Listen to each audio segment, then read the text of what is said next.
right, last night, the triumphant return of the product herself, Angel Reese, finally made her way back to the court. Funny, a lot of questions going on out there around Angel the last month or so. Like, what in the bleep is going on? Exactly, why aren't you playing? Chicago really hyped it up like a championship parade, right? Welcome back Barbie splashed everywhere. Promotions, social media posts, all about her return. Then Angel Reese actually stepped onto the court. By the end of the night, Chicago had lost its 5th straight game. They were sitting at just 8 wins and 26 losses, sliding even deeper into playoff trouble. And the biggest highlight everyone was sharing, it wasn't her scoring, it was her getting blocked in prime time.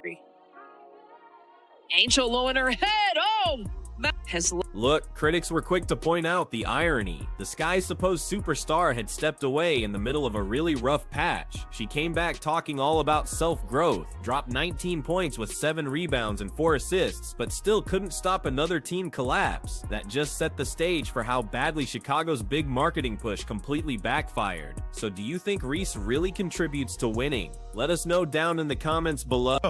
Quitting again? It appears you're quitting again just because your team not good. Just like rookie year, once you realize you stood no chance to win rookie of the year, you quit.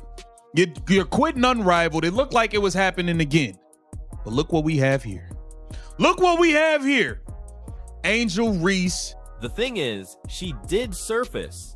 Chicago made sure absolutely no one could ignore Angel Reese's comeback. The team's official social channels blasted out "Welcome back Barbie" in bold pink letters, turning her first game in almost a month into a full-on event. They wanted this matchup with Seattle to feel less like just game 35 of the season and more like a rescue mission.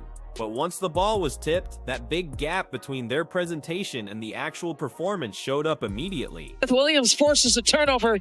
Diana with her head. Now, Reese framed her time away as a period of reflection. She said she learned a lot about myself, which a lot of critics read as totally tone-deaf, especially given how badly the team was sliding. Fans didn't hear someone who was humbled. They heard someone who had pretty much checked out during the most desperate stretch of the season. That's why this return carried a much heavier meaning than just points and rebounds. It was about her credibility, about whether she could still position herself as the absolute centerpiece of Chicago's future. So back!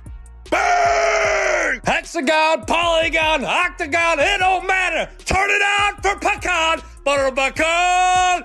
Bang! Rebound.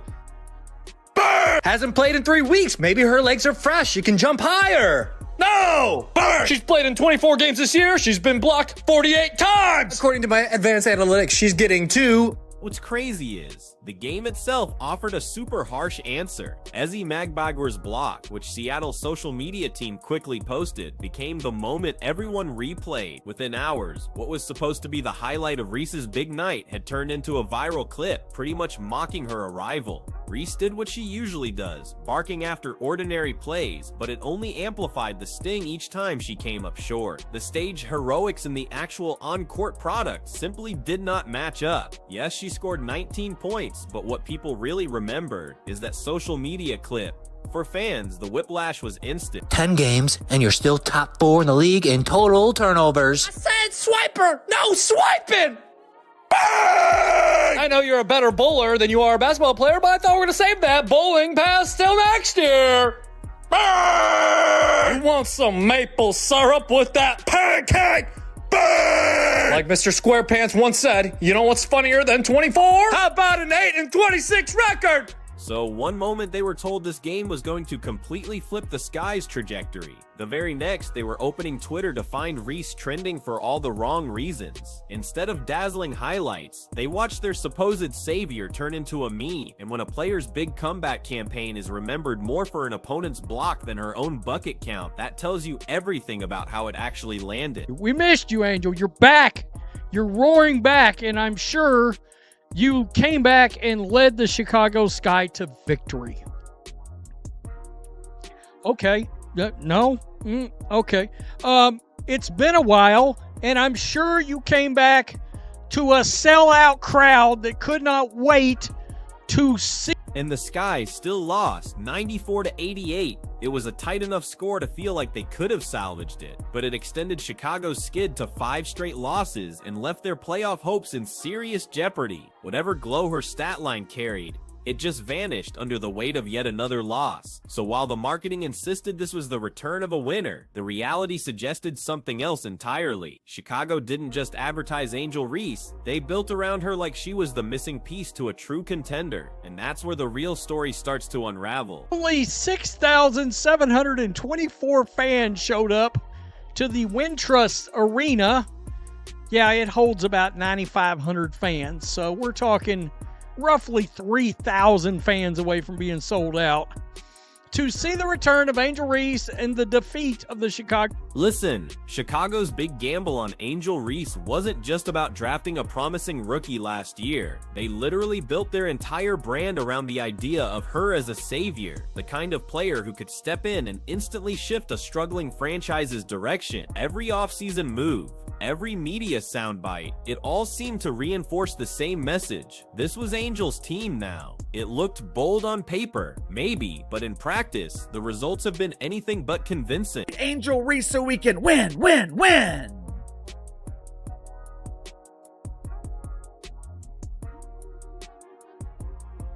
Win?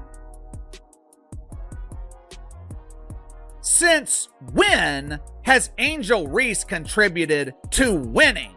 The Chicago Bravado were routinely getting their ass kicked when she was healthy.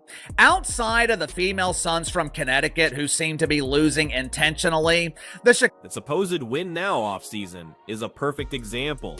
The Sky didn't just settle into a patient rebuild, they made moves that screamed urgency. The most telling, Chicago moved the number 3 pick from the 2025 draft, Sonia Citron, to Washington. She's been thriving with the Mystics, versatile, steady, and quickly winning fans over with her play. She's even making a push for Rookie of the Year. Meanwhile, the Sky brought in veteran Aerial Powers, a proven scorer and defender, as part of that same push for immediate results. The logic was clear. Give Reese the keys at forward, surround her with an experienced guard, and chase the playoffs. It looked like a reasonable formula, but if you only read the transaction notes, the problem is none of it has actually materialized on the floor. And no regrets for the rookie Sonia Citron with a magical move for the Mystics.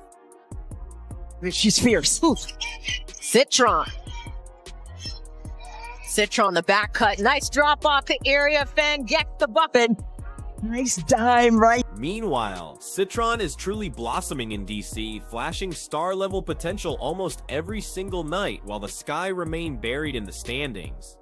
Atkins is solid, no doubt, but she isn't the kind of force who can flip a team's record all by herself. And if the expectation was that Reese would be the missing ingredient to turn those close losses into wins, well, the standings speak for themselves. Chicago was 8 wins and 26 losses after that game, among the worst records in the league, and their playoff chances were effectively dead before the season was even over. And this is where the Reese the Winner story really starts to show its crack. Marketed as someone who brought a championship mindset, she has yet to lead a WNBA team into the postseason. Critics seize on that reality every time the narrative gets repeated. It's been all hype, no result. To be fair, Reese has put up numbers that stand out individually, about 14 points and 12 rebounds a game, but even with those stats, the Sky haven't managed to turn her production into actual team success. Angel Reese is on the court. The only thing you're winning is the number 1 pick in the draft. Ironically enough, if the Chicago Bravado get the number 1 pick in the draft this year, they don't even get to keep it. It belongs to the Minnesota Lynxers. So not only are you stuck with Angel Reese, you also don't have a draft pick. Plus, the team's performance without her only fuels even more criticism. During stretches when Reese sat out, Chicago sometimes looked sharper, more balanced, and arguably even more competitive. Now that doesn't mean she alone is dragging them down. It's obviously a messy roster-level problem, but the perception is there, and perception really matters. Which leads to another uncomfortable question hanging over all of this. When Reese disappeared for nearly a month in the middle of that collapse, what really happened? Facts was she had not finished any season. Her rookie year with the Sky, she tapped out. She did not finish with Unrivaled. She tapped out, didn't even show up to the playoff games. And then this season, post All-Star break, it seemed like that is all she cared about. She realized this team stinks. The thing is, when Angel Reese missed almost a month of action, the explanations around her absence only added fuel to the questions surrounding her. The official word from the Sky was a back issue, and Coach Tyler Marsh even said at one point, if Angel didn't say that's her story to tell, Reese herself called it a chance to learn a lot about myself. To supporters, that framed it as a needed reset, but to critics, the timing looked pretty suspicious. Said, I'm so happy to be back playing the game that I love. All right. So here we go, right here. This is Angel. She's going to be going down the court. Again, she's much improved from the field. She's made so much headway. Yeah. Okay. God, it's good to have Angel back. It really is. My goodness. How about right here? Angel Reese is the most blocked player in the... Here's what happened. Her last game before the break came on July 29th against Washington, and she didn't reappear until August 19th. That meant 7 full games were gone during a stretch when Chicago was still clinging to faint playoff hopes. The length of time was enough to really matter. With the Sky spiraling, every missed start carried weight, and when she returned, it wasn't like she trudged back slowly. She was on an official 25-minute restriction, but still played 26 minutes, hitting 9 of 13 shots for 19 points, grabbing 7 boards, and adding 4 assists. Not exactly the numbers of someone easing their way back from a serious health setback. Like once she made the All-Star game, she said, that's it. I've done what I had to do. I don't need to stick around for all this losing.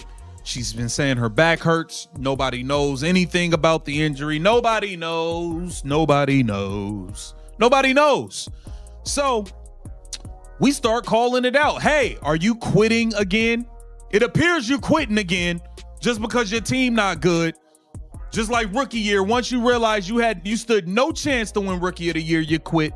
You're quitting. Look, that contrast is what made the whole story hard for some fans to really buy. Typically, when a team's centerpiece is sidelined, there are visible updates, practice footage, rehab reports, or at least shots of them present on the bench. With Reese, updates were scarce. The Sky were super tight-lipped. She wasn't a noticeable presence courtside, so people just filled in the gaps themselves. Commentators tossed around labels like quitting and pump faking, while others insisted it was a legitimate injury paired with a mental reset. Both narratives existed at once, but the silence from the team is what really let the controversy grow. And just like clockwork, Angel comes back, Cardoso's numbers go down. If I'm Cardoso, I'm wanting out of Chicago. I'm getting the hell out of Chicago. Seriously. Brittany Sykes, Skylar Diggins. Skylar Diggins had 24 for the Storm last night, and Angel's return. So, Angel, of course, so happy to be back, and she was welcome back. But here's the thing, then there were the words she chose when she finally came back. Happy to be back playing the game I love. I learned a lot about myself. That's what really stood out. It didn't sound like the usual athlete post-injury checklist. No mention of therapy sessions. No talk about treatment milestones. None of the specifics fans expect to hear. Instead, it sounded vague, and because it came at a moment when her team was crumbling, that vagueness was super easy to spin negatively. Meanwhile, Chicago's record didn't change much without her. They didn't suddenly improve, but they also didn't collapse further, which gave critics an opening. Maybe the Sky weren't built any worse without her, and maybe her absence wasn't the crucial factor supporters claim. To skeptics, that stretch simply underscored a bigger pattern. Her impact doesn't really match the star billing. Capital L in love, or capital L for loss? Maybe? I don't know. I mean, so many people were happy. Reese report, so happy. You made so many people happy tonight. You made so many people that squeezed in just a mere 3,000 people short of selling out the arena. I mean, it was literally only 3. So by the time Reese came back with all the banners, the posts, and the big return, the story wasn't about how she would lift the sky. It was about whether her absence revealed exactly why the team's season was unraveling. And that contrast becomes even clearer when you compare Chicago's chaos to another franchise that's been facing its own challenges, but handling them in an entirely different way. Meanwhile, Indiana has taken a completely different path. The Fever have dealt with injuries too, but instead of falling apart, they've leaned on their foundation and kept competing in every single game. The results aren't flawless, but the trajectory feels real. Each outing looks like a step forward instead of another excuse. That's the difference when a roster's identity is deeper than just marketing. Kelsey Mitchell! Every game is a home game!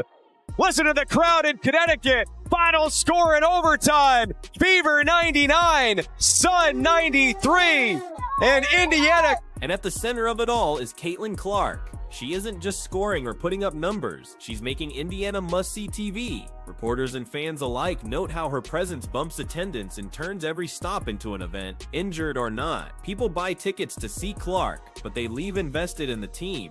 And unlike highlight reel scoring lines that vanish when the final buzzer sounds, the excitement she generates actually sticks. She's become the emotional core of a team fans truly want to follow, making sure she shows up for her team whether she will play or not, unlike Reese, who you barely saw with the team during her 1-month hiatus. It's another double-double for Aaliyah Boston. Boston will fire a three, and it's in. Goes to the putback, plus the foul. Oh, look at Boston just muscle her way into Charles and lay it in. Boston deep position. Boston pretty spin. Back to Boston, who ties the game. Boston now with her 15th double-double of the year. That's a new. But Indiana isn't just the Caitlin Clark show. Aaliyah Boston continues to be that steady anchor in the paint, giving the Fever a reliable front court presence every night. Around them, Lexi Hull chips in with defense and hustle. Chelsea Mitchell remains a consistent scorer who can carry stretches of offense, and Sophie Cunningham provides spacing and toughness, doing all that unglamorous work that winning teams truly depend on. Put together, they form a lineup with balance and accountability, the kind of roster that doesn't just vanish when pressure spikes. That balance is totally visible in the results. Indiana has shown it can grind out wins even while short-handed, like that overtime performance that had national outlets buzzing when Mitchell erupted for 38 points. Those are the kinds of moments that convince fans this team actually knows how to push through adversity instead of folding under it. Kelsey Mitchell has a new career high.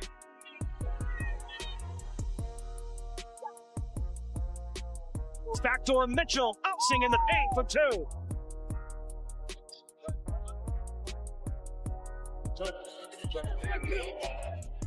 Kelsey Mitchell, the pig is matched up. Mitchell squeezing through for two at the fall.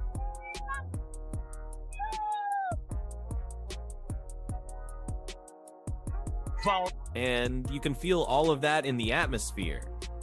Fever games don't just fill seats, they feel charged. Commentators talk about the buzz they generate, and you can see how it translates beyond the court with nationally televised broadcasts, now circling them as ratings draws. Contrast that with Chicago's Welcome Back Night, which pulled a little over 6,700 fans in an almost 10,000 capacity arena. For all the hype and marketing slogans, it never felt like the coronation the franchise wanted. Indiana hasn't needed those gimmicks. Their energy is organic, tied to what actually happens on the floor. If you're a fan, this really matters. Following the Fever feels like buying into progress, while Chicago feels like buying into spin. Supporting Clark in Indiana isn't just about enjoying highlight, it's about believing in a culture that actually seems capable of growing. And with that comparison hanging in the air, it raises an uncomfortable reality about what Chicago has been selling all along. Angel Reese was presented as the piece that could elevate Chicago into contention, but her return only underlined how little progress the Sky have made. They're now 8-26, and they're eliminated from playoff contention. Reese put up efficient numbers, even earning an all-star nod, but the end result was unchanged. No postseason. Indiana, by contrast, has found growth through balance and resilience. In a fast-growing WNBA, teams that build together win together, and right now that looks a lot more like Indiana than Chicago. So what do you think? Is Reese the genuine franchise piece Chicago hoped for, or more of a marketing mirage? Do you think Reese contributes to winning? Let us know down in the comments below.